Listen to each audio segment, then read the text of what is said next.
अस्सलाम वालेकुम, मुझे कैसे हैं सब लोग। होप सो सब ठीक होंगे। आज हम सेकेंड ईयर की फिजिक्स चैप्टर 21 के एक्सरसाइज के न्यूमेरिकल करेंगे। So let's start. 21.1 है, find the mass effect and binding energy. आपने चेंज इन मास या मास इफेक्ट फाइंड आउट करना है और बाइंडिंग एनर्जी फाइंड करनी है। If the atomic mass of tritium, this one atomic mass unit. You क्या है? एटॉमिक मास यूनिट सिंबल है मास का। ये यूनिट होता है, ठीक है। एटॉमिक मास यूनिट मास का छोटे लेवल पे हम लोग यूनिट इस्तेमाल करते हैं, उसको रिप्रेजेंट किया जाता है स्मॉल यू से। तो आपके पास एटॉमिक मास गिवन है 3.016049। आपने फाइंड आउट करना है मास इफेक्ट और बाइंडिंग एनर्जी। ये एटॉमिक मास गिवन है। मास इफेक्ट्स कैसे फाइंड आउट करते हैं, ठीक है। जो आपके पास होते हैं ना कॉन्स्टिट्यूएंट्स, उसके एलिमेंट्स होते हैं माइनस आपके पास जो उस पर्टिकुलर एलिमेंट का मास होता है। तो हमारे पास कौन कौन से हमारे पास एलिमेंट्स पाए जाते हैं न्यूक्लियस में? प्रोटॉन्स पाए जाते हैं प्लस न्यूट्रॉन्स पाए जाते हैं। तो ये बेसिकली न्यूट्रॉन्स है। जितने प्रोटॉन्स पाए जाएंगे उसको प्रोटॉन के मास के साथ मल्टीप्लाई कर देंगे, जितने न्यूट्रॉन्स पाए जाएंगे उसको न्यूट्रॉन के मास के साथ मल्टीप्लाई कर देंगे। इन दोनों को ऐड अप करके जितना ओवरऑल उस न्यूक्लियाई का मास होगा उससे माइनस कर देंगे। अब ये देखिए ट्रीटियम है, ट्रीटियम में एक ही प्रोटॉन है तो वन को प्रोटॉन के मास के साथ मल्टीप्लाई कर देंगे, और इसमें बाकी दो क्या है न्यूट्रॉन, तीन में से एक निकाल दे तो बाकी न्यूट्रॉन बचे। टू को मल्टीप्लाई कर देंगे न्यूट्रॉन के मास के साथ। तो ये आपको याद करना पड़ेगा प्रोटॉन का एटॉमिक मास यूनिट क्या होता है एग्जैक्टली, और न्यूट्रॉन का एटॉमिक मास यूनिट क्या होता है। तो मैंने इन सारी वैल्यूज़ को इसमें पुट ऑन कर दिया। एक प्रोटॉन था उसको वन जी की जगह पे वन लिख दिया, मास ऑफ प्रोटॉन के साथ मल्टीप्लाई कर दिया, प्लस ए माइनस जी का मतलब है नंबर ऑफ न्यूट्रॉन्स कितने हैं। और कैसे निकालते हैं? Mass number minus atomic number. 3 - 1 2 आ जाएगा। 2 को मल्टीप्लाई कर देंगे किसके साथ? मास ऑफ न्यूट्रॉन्स के साथ। इन दोनों को सम करके आपके पास जो ट्रीटियम का मास है उसमें से माइनस कर देंगे। तो यहाँ पे यही काम किया हुआ है, ट्रीटियम के मास में से इसको माइनस करेंगे। पहले इन दोनों को ऐड करेंगे, जो आंसर आएगा उसमें से इसको माइनस कर देंगे, तो आंसर आपके पास बाइंडिंग जो मास इफेक्ट का वही आ जाएगा।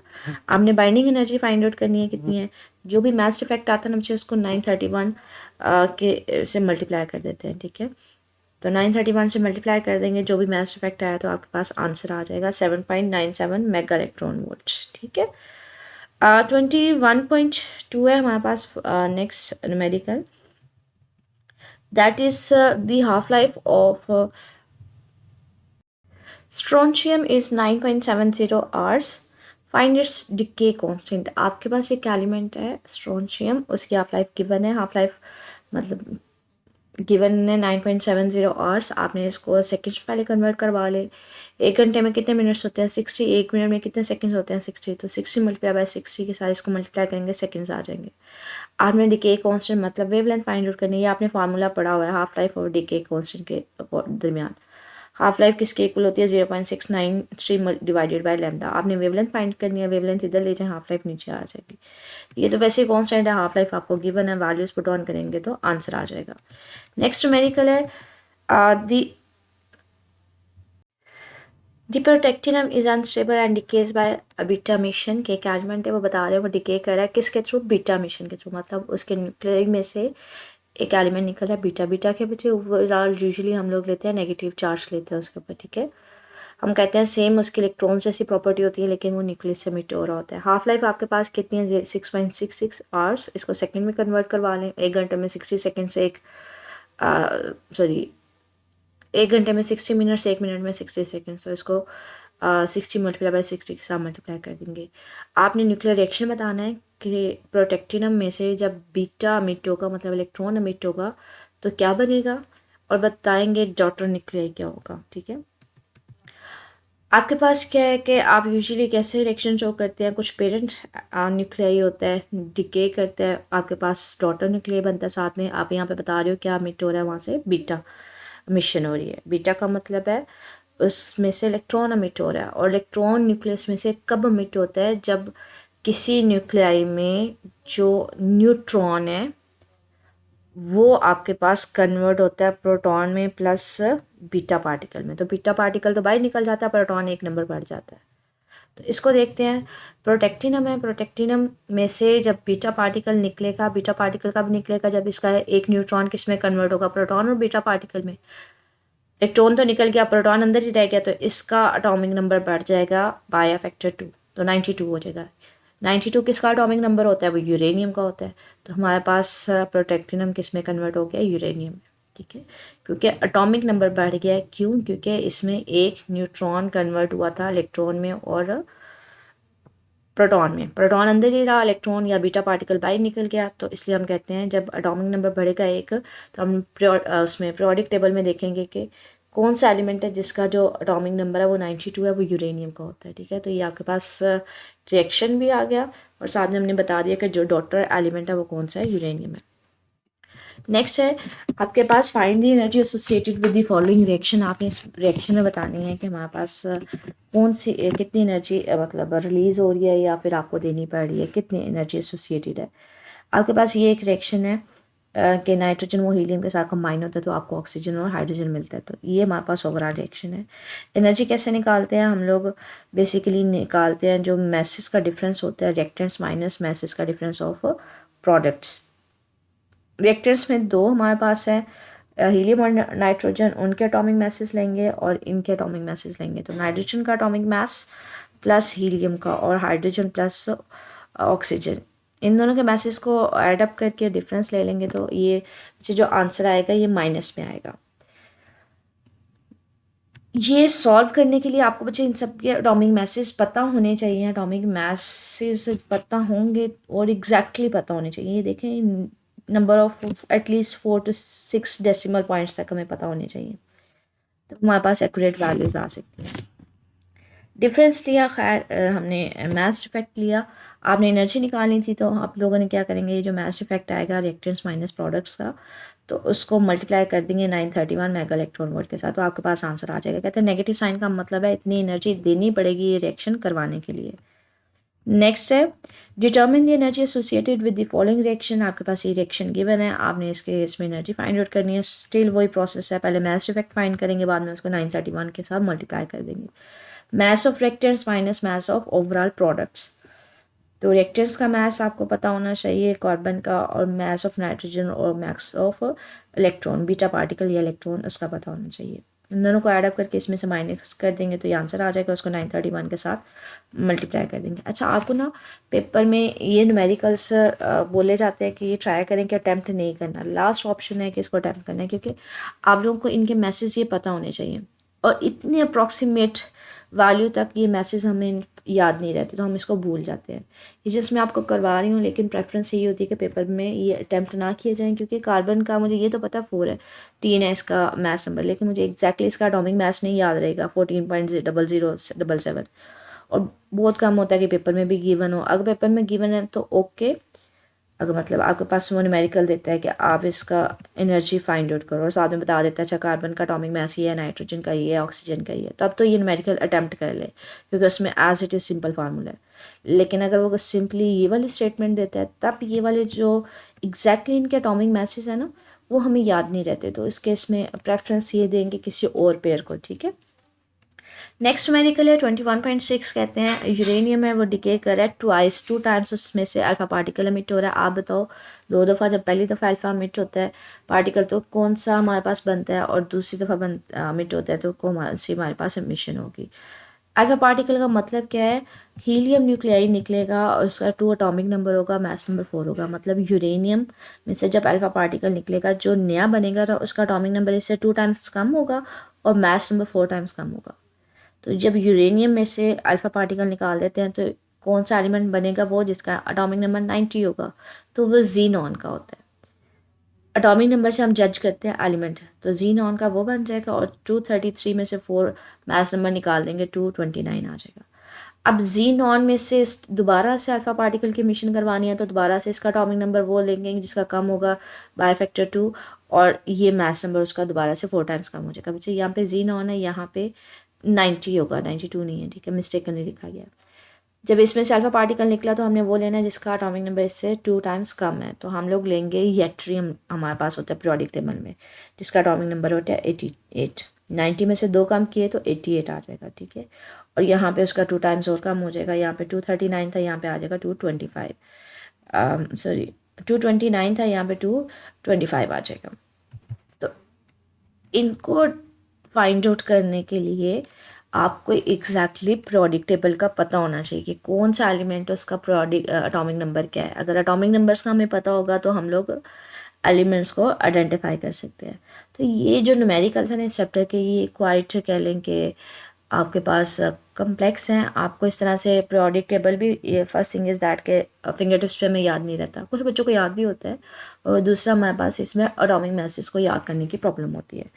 तो इसको जस्ट करवा रही हूँ, लेकिन ट्राई बेस्ट करें कि ये पेयर जो है ना ये ऑप्शन पे कर लें, ठीक है। Calculate the energy in mega electron volt from the fusion reaction, ये आपके पास एक रिएक्शन है, इसमें काइनेटिक एनर्जी निकालनी है, सॉरी एनर्जी निकालनी है जो एसोसिएटेड है।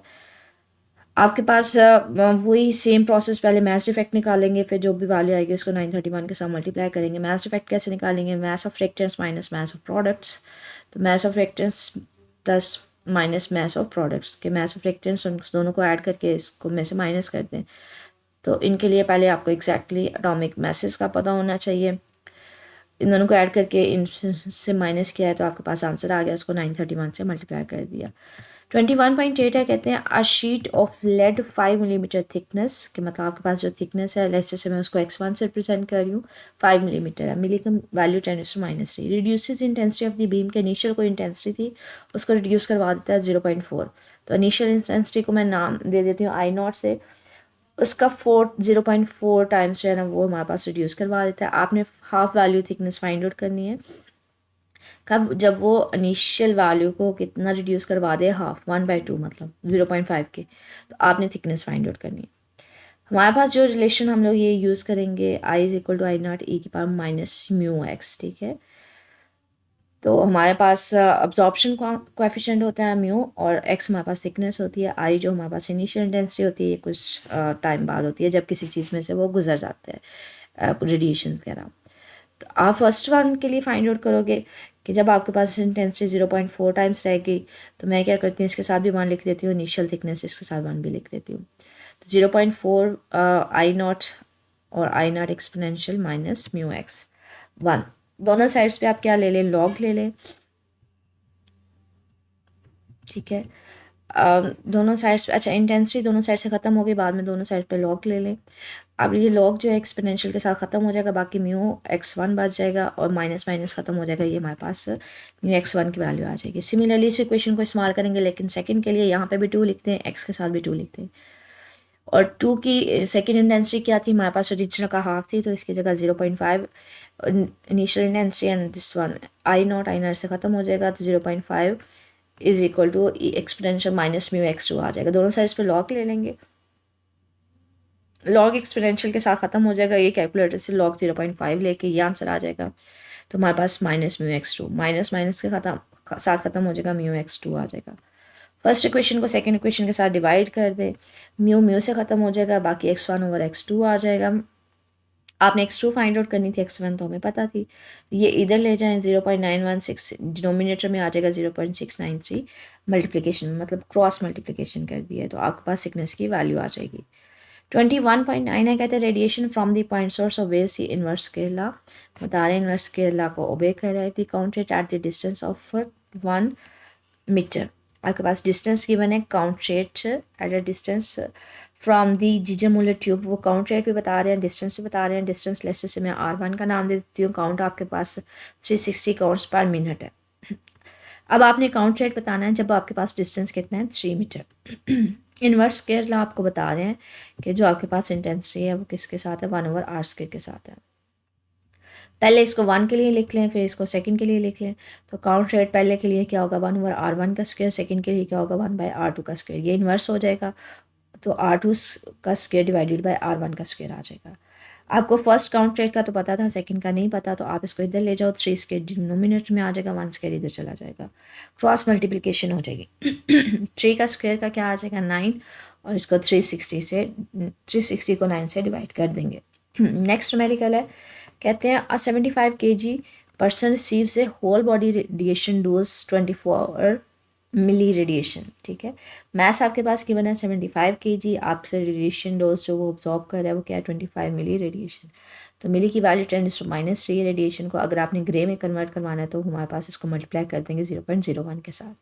ये आप लोगों ने यूनिट्स पढ़े हुए हैं चैप्टर में। Delivered by the alpha particle for which radiation being absorbed factor is R B E is 12। R B E factor भी आपको गिवन है, आपने रेडिएशन फाइंड आउट करनी है जो अब्जॉर्ब हुई है, एनर्जी जो अब्जॉर्ब हुई है जॉल्स में, फिर आपने निकालनी है रैम में, आर ई एम में। ठीक है, पहले तो मैं फाइंड आउट करती हूँ एनर्जी अब्जॉर्ब कितनी हुई है। तो वो आपके पास होता है, मैथ्स को आप मल्टीप्लाई कर देते हैं रेडिएशन जो डोज होती है जो अब्जॉर्ब हुई होती है उसके साथ। तो वो हमने फाइंड आउट की हुई है, उसके साथ उसको मल्टीप्लाई कर देंगे। बाद में इक्विवेलेंट रेडिएशन आप पहले first of all find out करें, इक्विवेलेंट रेडिएशन डोज जो आपके पास आ रही है, आप उसको आर बी ई के साथ जो 12 फैक्टर है उसके साथ मल्टीप्लाई करते हैं, तो ये आपके पास आंसर आ जाएगा। बच्चे ये आप लोगों ने ना फार्मूलाज पढ़े हुए हैं, ठीक है। इसके अलावा इक्विवेलेंट डोज का आपके पास एक और फार्मूला भी होता है जो आर ई एम होता है, रैम होता है। आप उसको जो भी वैल्यू आ रही थी ना डोज की हमारे पास इक्विवेलेंट डोज की, उसको इसके साथ डिवाइड कर देंगे 0.01 के साथ, तो आपके पास रैम में भी इक्विवेलेंट डोज की वैल्यू आ जाएगी। इस चैप्टर को प्रेफरेंस ये देनी है कि ये पेयर जो है आपने ऑप्शन में रखना है, क्योंकि ये बच्चे इसमें एक तो ये पीरियोडिक टेबल में आपको सारे एलिमेंट्स का पता होगा, तब आप रिएक्शंस में डॉटर न्यूक्लियर के बारे में बता पाओगे। और दूसरा, आप मैथ्स डिफेक्ट एटॉमिक मैथ्स का पता होगा तो मैथ्स डिफेक्ट और एनर्जी फाइंड आउट कर सकते हो। बट स्टिल मैंने करवा दिया, तो इससे रिलेटेड आपसे कुछ पूछना हो, आपने कुछ पूछना हो तो कमेंट सेक्शन में पूछ लीजिएगा। ओके, अल्लाह हाफिज़।